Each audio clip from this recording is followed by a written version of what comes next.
बिस्मिल्लाहिर्रहमानिर्रहीम बिस्मिल्लाहिर्रहमानिर्रहीम। मेरी आज की इस वीडियो का उन्वान है कुरान की तरफ बुलाना पूरी मुस्लिम उम्मा की ज़िम्मेदारी है।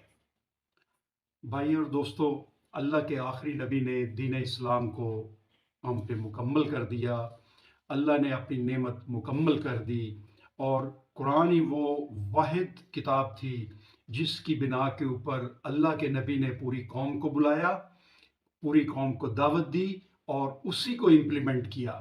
इसके बाद जब उन्होंने दीन मुकम्मल किया, अपनी एक अजीम शान रियासत कायम की, इस्लाम को फैलाया, तो उसके बाद ये पूरी कौम की जिम्मेदारी बनती है और थी और है कि हम दीन इस्लाम को फैलाने के लिए, अल्लाह के पैगाम को फैलाने के लिए पूरी कौम इसमें सरगर्म अमल हो जाए।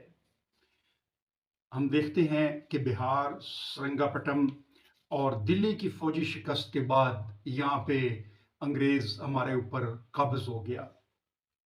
जब फौजी शिकस्त हमें हुई तो फौजी शिकस्त होने के बाद अंग्रेज ने हमारे मज़हब के ऊपर एक शदीद और मुनज़्ज़म तरीके से हमला किया ताकि मुसलमानों की मुकम्मल बेखुनी की जा सके।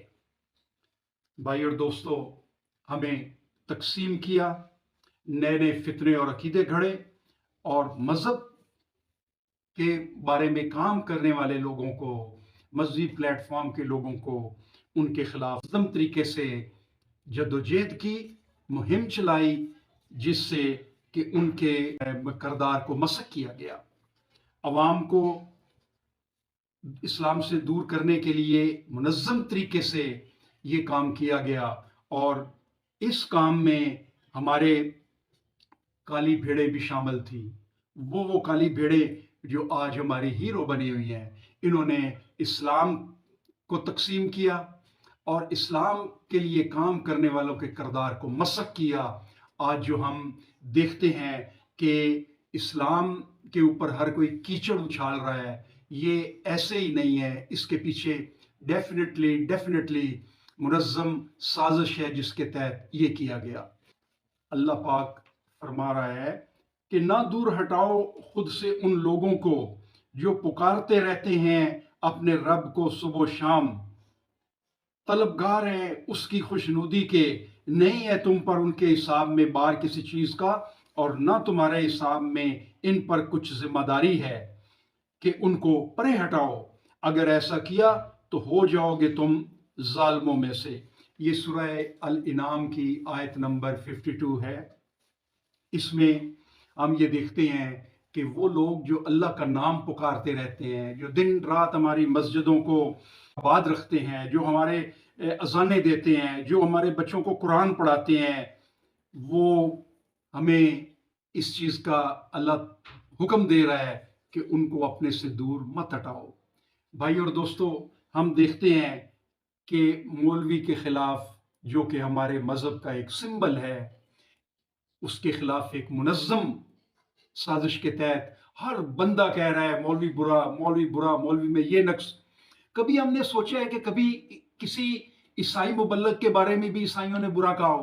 कभी हमने सोचा है कि यहूदी मुबल्लग ने भी उसकी कौम ने बुरा भला कहा हो?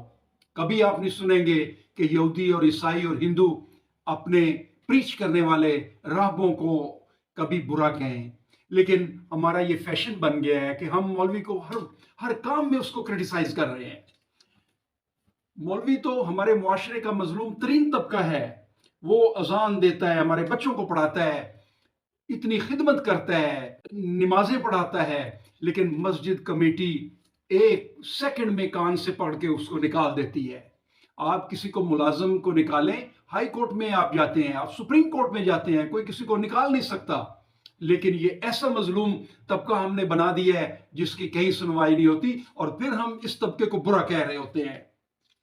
भाई और दोस्तों, हम ये जो बुरा भला कह रहे होते हैं और इन मौलवी के ऊपर तनकीद कर रहे होते हैं, तो इससे इनडायरेक्टली इस्लाम के ऊपर तनकीद हो रही है। इस्लाम का इमेज खराब हो रहा है, इस्लाम से लोगों में नफरत पैदा हो रही है, नई पौध में इस्लाम से दूरी पैदा हो रही है, और ये दूरी हमारे इस्लाम की तरक्की में रुकावट बन रही है। अगर कोई बंदा गलत बात करता है تو آپ اس بندے کے اوپر تنقید کریں، آپ اس کے الفاظ کے اوپر تنقید کریں، آپ اس کے نقطۂ نظر کے اوپر تنقید کریں، آپ اس کے فلسفے کے اوپر تنقید کریں، لیکن آپ لفظ مولوی کے اوپر تنقید کر کے کوئی انصاف نہیں کر رہے۔ اگر آپ کو مولوی سے اتنا ہی ہے تو کیوں ہم اپنے بچوں کو ڈاکٹر، انجینئر، پروفیسر اور سی ایس پی آفیسر بنا کر بیوروکریسی کے حوالے کرتے ہیں؟ کیوں ہم اپنے بچوں کو دین کی طرف نہیں لاتے؟ کیوں ان کو قرآن حفظ کر کے ہم ان کو ان کی پریچنگ اور اسلام کی خدمت اور دین کو پھیلانے کے لیے اور مسلمانوں کی رہنمائی کے لیے کیوں نہیں وقف کرتے؟ دیکھیں، یہ ایک قصور ہمارا ہے کہ ہم نے دین کے لیے، اگر آپ سمجھتے ہیں کہ مولوی تقاضے پورے نہیں کر سکتا تو آپ تو تقاضے پورے کر سکتے ہیں نا۔ آپ کے بچے جو ڈاکٹر، انجینئر، پروفیسر اور وکیل اور سی ایس پی آفیسر بنتے ہیں، آپ دین کی طرف ان کو لے آئیں، آپ ان کو دین ان کے ذمہ لائیں۔ یہ کوئی مولوی کی ذمہ داری نہیں ہے، یہ پوری قوم کی ذمہ داری ہے، یہ پورے مسلمانوں کی ذمہ داری ہے کہ قرآن کو پھیلائیں، دین حق کو پھیلائیں، اسلام کو پھیلائیں۔ تو بھائیو اور دوستو، میں صرف آپ سے یہ گزارش کرنا چاہتا ہوں کہ اگر ہم نے اپنے بچوں کو، اپنے ٹیلنٹ کو، اپنے پڑھے لکھے لوگوں کو، اپنے بچوں کو جن کو ہم بیوروکریسی کے حوالے کر رہے ہیں، جن کو بڑے بڑے عہدے کی خواہشات کے پیش نظر ان کو دین سے محروم رکھ رہے ہیں، یہ ہم بہت ظلم کر رہے ہیں اسلام کے اوپر۔ یہ مولوی کا ظلم نہیں، یہ ہمارا اپنے اوپر خود ظلم ہے۔ یہ ہم خود یہ ظلم کر رہے ہیں کہ اسلام سے اپنی ٹیلنٹڈ قوم کو دور رکھ رہے ہیں۔ آپ دیکھ لیں، جس وقت اسلام کی طرف جو پڑھے لکھے لوگ آئے ہیں، ڈاکٹر اسرار صاحب، ڈاکٹر ذاکر نائک صاحب، انجینئر محمد علی مرزا صاحب، آپ دیکھ لیں انہوں نے اسلام کو احسن طریقے سے پھیلایا ہے، اسلام کی تبلیغ کی ہے، اسلام کو سمجھایا ہے لوگوں کو، قرآن کی تعلیمات کو عام کیا ہے، اور لوگ دڑا دڑ ان سے متاثر ہو کے، اسلام سے متاثر ہو کے وہ اسلام کی طرف آ رہے ہیں۔ اور اگر آج ہمارے لوگ جو ہیں وہ اسلام کی طرف نہیں آ رہے تو اس میں ہمارا قصور ہے کہ ہم نے اپنے بچوں کو، جو کہ جدید فکر اور انتہائی امپورٹنٹ خیالات سے مسلح ہیں، ہم نے ان سے دین کا کام لے لیا، ان کو دین کی طرف نہیں ہم نے راغب کیا۔ اور اسی وجہ سے ہمارا اسلام جو ہے وہ ترقی نہیں کر سکا، دور جدید کے تقاضے کے مطابق ہم اس کو پیش نہیں کر سکے۔ اسلام میں آج بھی وہی قوت اور وہی طاقت اور اللہ کے اس نظام میں وہ فاریور رہنے والی نظام ہے اور فاریور رہنے والے اللہ کے قوانین اور رسول ہے، لیکن اس میں ہماری غلطی ہے۔ اب ہمارا فرض بنتا ہے کہ ہم اپنے ٹیلنٹڈ طبقے کو حافظ قرآن بنائیں، ان کو ہم اسلام کی پریچنگ کی طرف لے کے آئیں، اسلام پھیلائیں۔ وہ لوگ جدید ترقی کریں گے، اسلام کو نئی راہیں دکھائیں گے، نئی جہتیں تلاش کریں گے، اور اس سے اللہ کا پیغام عام ہوگا اور ہماری پھر ذمہ داری پوری ہوگی۔ یہ کسی ایک طبقے کی ذمہ داری نہیں ہے کہ ہم مولوی کے اوپر تھوپ کے خود اپنے آپ کو بری و ذمہ قرار دے دیں۔ ہم بری و ذمہ نہیں ہیں، ہماری پوری قوم کی ذمہ داری ہے کہ اللہ کے کتاب کو پکڑیں اور پوری دنیا میں ہم پھیلائیں اور پوری دنیا میں چھا جائے۔ ہم پھر ہی غالب آئیں گے کہ اپنا جدید اور ٹیلنٹڈ طبقہ اس قرآن کو پھیلانا ان کی ذمہ داری بنائیں گے۔ اور میری یہی گزارش ہے تمام والدین سے، اپنے بچوں کو ڈاکٹر، انجینئر بھی بنائیں، لیکن آپ قرآن حفظ کرائیں، ان کو مساجد کے اوپر ان کو امام بنائیں، وہ پوری قوم کی رہنمائی کریں، اور اسلام کو پھر دنیا میں وہی جہ و جلال نصیب ہوگا جو قرن اول کے مسلمانوں نے عطا فرمایا تھا۔ وما علینا الا البلاغ۔